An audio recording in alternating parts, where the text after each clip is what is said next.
Hello, hello, hello, and welcome to Behind the Podcast show on the web. Don't quote me on that. That interviews some of the most exciting podcasters in the biz, and we give you, their fans, the chance to ask questions live.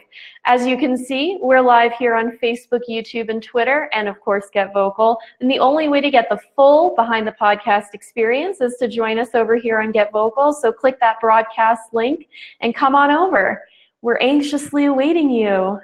All right, so today our wonderful guest is Drew, the host of Tales to Terrify, which is a fabulous podcast that features up-and-coming as well as established writers who have written some truly terrifying tales, and Drew presents them, along with his crew, as a simple, spine-tingling audiobook style. So great to listen to late at night, especially when you're home alone.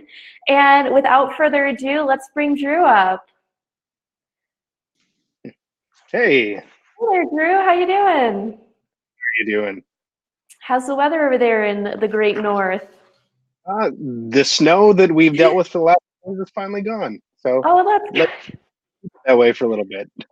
Yes, fingers crossed. Thanks so much for joining us here. And we can't wait to just jump right into some questions. Yeah, for sure. So I think the first thing that comes to my mind when I hear about somebody who's spent so much time with horror is sort of, what was your gateway drug to horror? What was your first thing? It started pretty early on. I think as soon as I started going to libraries and in the school, even just finding some of the creepier books. It was even sometimes the books that weren't themselves horror but had horror elements to them. I remember reading the actual book version of the Never-Ending Story at a really young age, and like there's some pretty terrifying, creepy stuff in there. Oh yeah, no kidding. So from there, it was like audio horror in particular has always been a huge thing for me. I used to go to the local library and get those huge cases full of cassettes. Sometimes there'd be like 14 cassettes, and I'd put them in before bed and fall asleep listening to Stephen King or whoever else. Oh, wow. So. I'm sure you had really nice dreams after doing that. Yeah, no kidding. Wow, that is really cool. I suppose, do you know why maybe you were more drawn to the audio style of presentation instead of, getting lost in a book?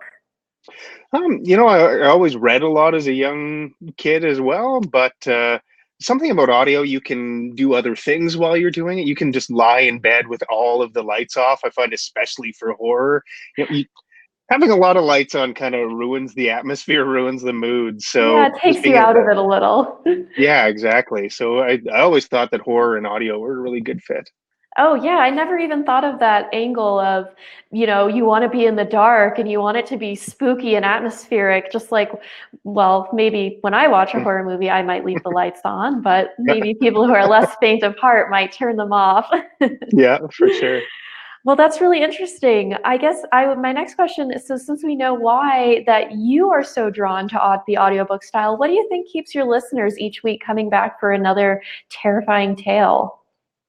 I think we've built up a pretty good following over the years, and I think, we owe a lot of that to Larry kicking things off. He had a big presence in the horror community, especially around the Chicago area.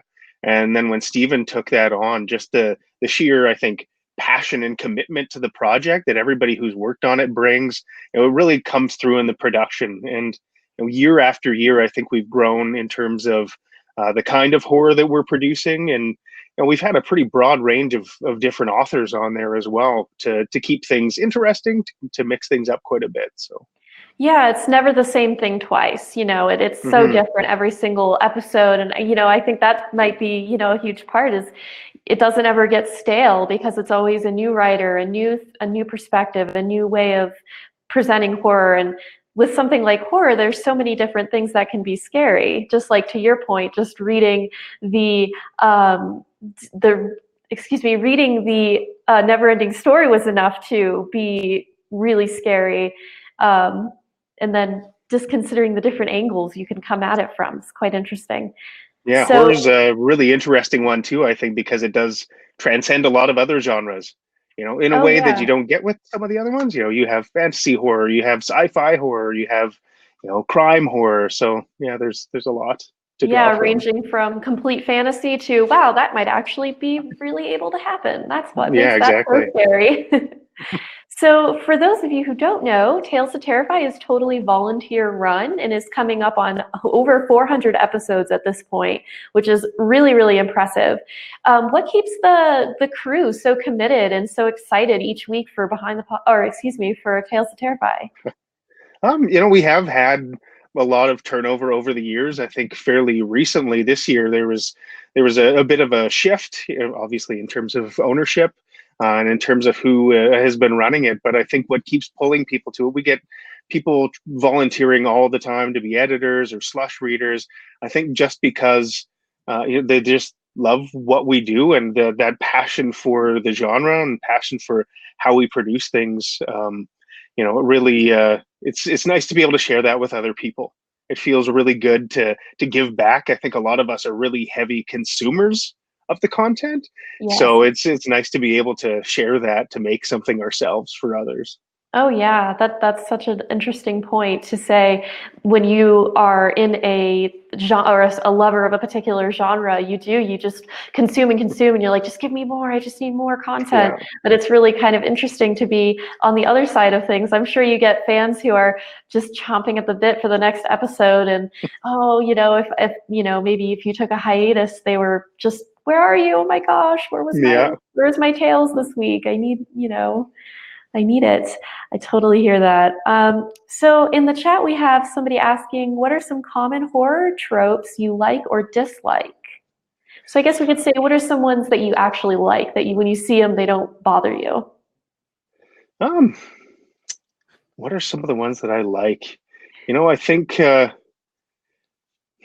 that's a tough one. I think even just a lot of the monster style horror, a lot of the tropes that come out of that. The creature lurking in the dark shadows, following after somebody. Like some of those things I really enjoy, particularly the trope of the hidden monster that you don't necessarily see. Yeah. That kind of psychological subtlety. I really Yes. like that. Hmm. Um, uh, One of the tropes that I think I've always really, really loved, whether it's in horror or in books, is the idea of the setting being the monster as well. Is something that I've always really been drawn to. I think particularly in a visual medium, it can work really well, but in audio Yeah. too. Um, Yeah. Well, I think of Stephen King right off the bat with, the place being evil and compelling people, or I guess that's more of a Stephen King mhm, specifically, but yeah, yeah, that is always so interesting to see, unconventional ways of invoking horror. hmm for sure. So, in that vein, has there ever been a horror movie, show, or any piece of media that really just got under your skin and just really scared you, really to your core? Um, you know, the funny thing is, I think the scariest experience I've had with a screen or a book was a video game trailer. It was a playable trailer called PT, which Yes. was created by Hideo Kojima and what's his name, Del Toro. Mm-hmm. And that literally was something I would play from across the room, sitting on the stairs, watching out of the corner of my eye. And all it is, for anybody who's not familiar, it's a simple corridor. It's this L-shaped corridor that you walk down repeatedly. And every Yeah. time you come out, the lighting's different. You never know when this ghost is going to pop out at you. And just being in control of that, I think, is what made it extra terrifying. Oh, right, because you have to keep walking forward. I Yeah. think in some ways a movie, it drags you kicking and screaming, whereas the game, you have to continue to play it. Yeah, I Yeah. hear you. Actually, in the chat, looks like one of our chatters has played it. He couldn't finish it, and it was too spooky. Yeah. I'm It was disappointed that never came to fruition, but me too. I was kind of disappointed myself I just wonder how much scarier that game was going to be, yeah, no kidding. considering the trailer was too scary for me. So, actually, kind of an interesting segue. What do you think makes horror, like a particular horror story, really work, or conversely not work? I think one of the biggest things I find for the horror that really attracts me and some of the stuff that performs the best on the podcast is not telling too much, not explaining too much, not having to, set the scene too much, let things happen. I mean, it's kind of the old school phrase, show don't tell, right? Just show Hmm. what's happening and really immerse somebody in that atmosphere, in the action. That's something I've seen time and time again, where you wind up getting a story and it just feels like it's constantly explaining the monster, it's explaining what's happened, it tries to rationalize everything. One of the things I love about horror is that suspension of disbelief. You don't have to know why everything is the way that it is. And I think a lot of movies that I've seen, movies that I've loved sometimes up until the very end, that's where they kind of lose me, where they have to wrap everything up and make me feel good that I know exactly what happened. Yeah, that kind of open-ended, who knows, maybe Hmm. things were resolved or maybe not, or could be lurking in your backyard right now, the Yeah. monster. Yeah, that's really interesting. Um, So, were there ever any stories that were, for those of you who don't know, Tales to Terrify takes submissions. So, users submit their stories. They can be established writers or just anybody who has a really good story to tell. So, I can only assume somebody has the job of reading every single one of those submissions. And I assume that you probably read a lot of them. So, I'm curious if you've ever had one come in that just was too scary you felt to air. Um, I don't know that we've had ones that are too scary to air so much as too disturbing, maybe. Yeah. That there's definitely a fine line there too. We've had to look at in the past, how appropriate certain story, once you start dealing with, there's a lot of horror to be found in history, for example, and once you start dealing with things like, racism or genocide or things like that, that very much shifts the focus of the podcast too. And sometimes there's legitimate, well done horror in those areas, and sometimes not so much. So we definitely find I think it's the real horrors, the injection of real sensitive issues that are either historical or relevant to the world today. Sometimes those are the hardest ones to vet, because when it's just entirely imaginary, you can write it off. It's Somebody's far less likely to be scarred by it in the long term. So That's true. And there are a lot of things that are, kind of happening that people, I'm sure, just like general awareness about what's going on in the world or in the country or anything like that can make you already kind of anxious about those kind of hot button issues like you touched mhm. on. I think of the involvement of, in certain horror, like shooters and school shooters and stuff like that. And like it's a very popular trope now because it's so high in our consciousness as a public. So yeah, I guess you going through, you really look for those items that might be just a little too sensitive for, um, or just a little too real potentially. Yeah. In that vein, we have Gisela in the chat asking if there are any stories that were submitted that sounded like a confession or a crime had been committed. Um, that's a good question. We do have a lot of slush readers that help with that stuff too. So Yeah. I personally haven't come across any that I know of, unless they're really good at fictionalizing it. So you never know. Um, I haven't encountered that yet, but I'm going to be on the lookout for it now, Yeah, definitely. maybe Gisela says maybe their details are just like a little too good. Like maybe Google couldn't tell you quite that Yeah, specifically what that would be like. like GPS coordinates of where the body's buried, and Yeah, like latitude, yeah. longitude. Oh my goodness.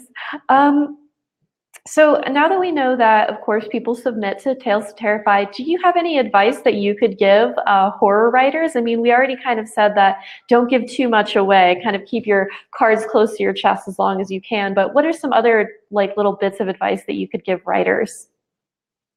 I think from a writing perspective, the biggest advice I could probably give is that this might be cliche too, but 90% of the work I think is in the edit. And that's something that we often don't see. We see works that, have a good potential. They've got an awesome little kernel in there. They've got a neat idea or a good hook, but they haven't been worked enough. They haven't been edited enough. They haven't gone over it enough times to really kind of fine tune it into a good narrative, a story that flows well. And especially for an audio production, that's really important. As you can't really just kind of gloss over a page. Not that you ever want to do that with a book or a story in general, but for us, I think making sure that we have those stories that are tight. We have a very finite period of time in which to tell that. So, making sure that the quality is there is super important. Yeah, just making sure that, well, that the listeners get a good show out of it. And it's funny you say, like, you can skip over a page maybe if the author uses just a few too many words to describe something you feel they could get across. So you might, gloss over a few paragraphs or something, but not really a possibility in the audiobook world. Yeah. So what do you think what are your fans sort of like obsessing over right now? Like, we know it just came out. Is there anything in the fandom that the whole community sort of buzzing about? I haven't seen as much of that right now. I think it's funny. Previously, I think, even in the last couple of years, there's been a lot of trends. I mean, obviously zombies has been huge, and I think still continues to have a pretty strong following. But what follows that up now, I think a lot of people are kind of looking to that, and it seems to Yeah. be a little bit more kind of esoteric horrors. We're seeing in this last round of submissions, we saw an unusual number of like nature horror submissions. Oh, So, interesting. Mother Nature fighting back, or, political horror, I think has been something that we've seen a lot of. So you can definitely see the reflection of world Yeah. events, I think, in some of the trends that are emerging. Totally. And with climate change and how that is so high on our consciousness right now as a society, that to imagine sort of the environment attacking in a way Mm-hmm. is kind of very real at this point, considering where we could be in a few years and things.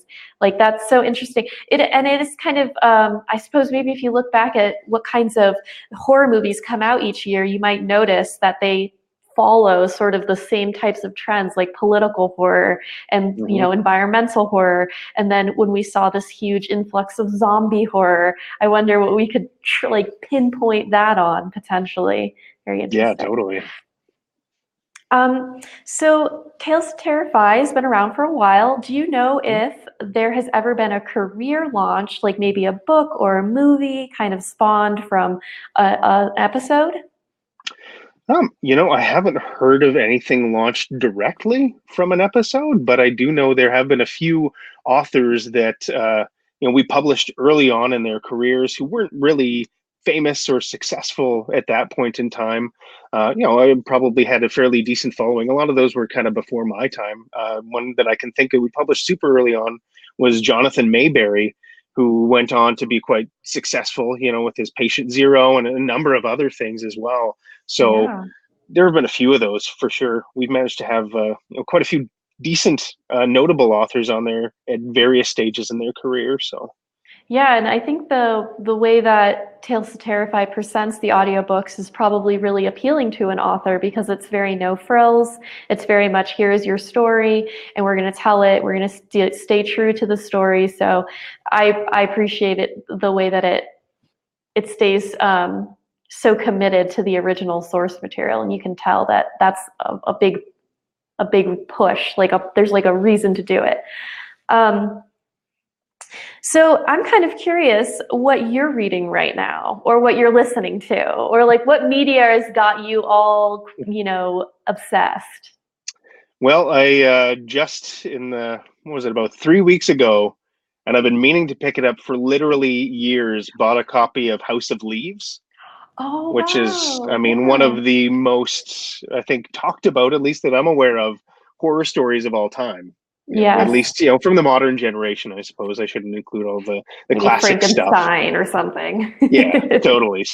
Stoker, that kind of stuff. But Dracula. Yeah. but I've just barely scratched the surface of it. I bought it with the intent of on our last camping trip of the year, I was going to spend some time reading it, and I didn't get as far as I wanted. But that's what I'm reading right now for sure. Wow, that Um, is very strong of you because I've heard it's a pretty big ask to get through. yeah, It looks like in the chat we have somebody who says it's like 3 books in one. Yes, that is, yeah, I've seen it. It's yeah. quite generously sized. Well, it's interesting because there's so much other material in it as well. So not really. Originally, I was trying to find it on ebook. I don't think it exists at all in Yeah, ebook because form some of because the it's. pages are very interestingly formatted and kind of Hmm. like code almost written in a code or Yeah, things like that. I've flipped through it. I haven't worked up the energy to read it like you. yeah, I have probably a stack, 5 feet high of books I need to read. yeah, absolutely. So that's books. How about TV? Are you Netflix binging anything? Um, there was a period there where I was watching almost nothing, but in the last while, we've binged a number of things. A few things on Amazon in particular. Just finished Carnival Row, which I Okay. actually thought was pretty interesting, pretty well done. I really appreciated the kind of Lovecraftian overtones, Oh, especially with the kind of main monster behind the scenes there. Very oh much had yeah. that kind of Cthulhu aesthetic going. So Oh, that's cool. yeah, so really enjoyed that one. Yeah, we're just trying to figure out what else to watch right now. So, I watch a pretty broad range of things. Took me forever to get to The Haunting of Hill House, but I absolutely love that show. Again, the atmosphere is the villain in that one. It's the place. Ooh. So I'm really looking forward to season two. Oh yeah, isn't that, I got it really into, maybe you watched Castle Rock when it was coming Hmm. out Yeah, potentially. It's like Stephen King universe. It's so fun to watch horror TV shows, but I find the cliffhangers to be yeah, frustrating. yeah, They're very masterfully done where you're built up to this huge peak and then just nothing. yeah, Always exciting when that happens. yeah. And that's why you stay up till 3 in the morning, right? Absolutely. Exactly. Let's see. So you've got a lot of diverse interests. You like brewing your own beer, you like podcasting, and you're a designer and a copywriter. So what has caught your attention right now as far as hobbies or things you like to do? Well, lately I just bought a 3D printer, so I'm gonna try and figure Cool. that out next. That's mostly the kiddo we're building. He wants to be Tony Stark. He's very, very specific. He wants to be Tony Stark with one Iron Man glove. Just So, one. yeah, just the one. So we've got the arm made. We worked on that on the weekend. I've never done like cosplay armor or anything like that. So Cool. watching endless videos on YouTube and just figuring it out. I think that's always been my thing is just loving to have a challenge to figure out. So Yeah, that's so cool. Do you know what you want to be for Halloween, or are you dad for Halloween? um, I we haven't completely figured that out. My partner and I were talking about maybe doing the Carnival Row thing, which I think would be Ooh, super cool. I don't know if yeah. I could pull off the Orlando Bloom look, but I'm definitely willing to give it a shot. Yeah, he's got some big shoes to fill, but I think you could do it. Yeah, I believe in it. thank you. So before we wrap up here, I did have a couple more questions. My main, uh, when I was doing my research, I did come upon a poem that you wrote, which is an ode to cheese. And Yeah. I'm sure many people can understand a love of cheese, but I would love to hear about your love of cheese from your perspective. It's one of those things that's hard to classify in words. Like legitimately, there's a place here in Saskatoon where I live, that's called the Bulk Cheese Warehouse, and they're just hundreds of kinds of cheese, and they're nice small pieces. So you go in, and I've spent like $50 worth of $3 hunks of cheese, and you just get like a whole, spread of different cheeses, and just feel gross for a few days Hey, you afterward. know But what? We make sacrifices for the yeah, things we love, you know?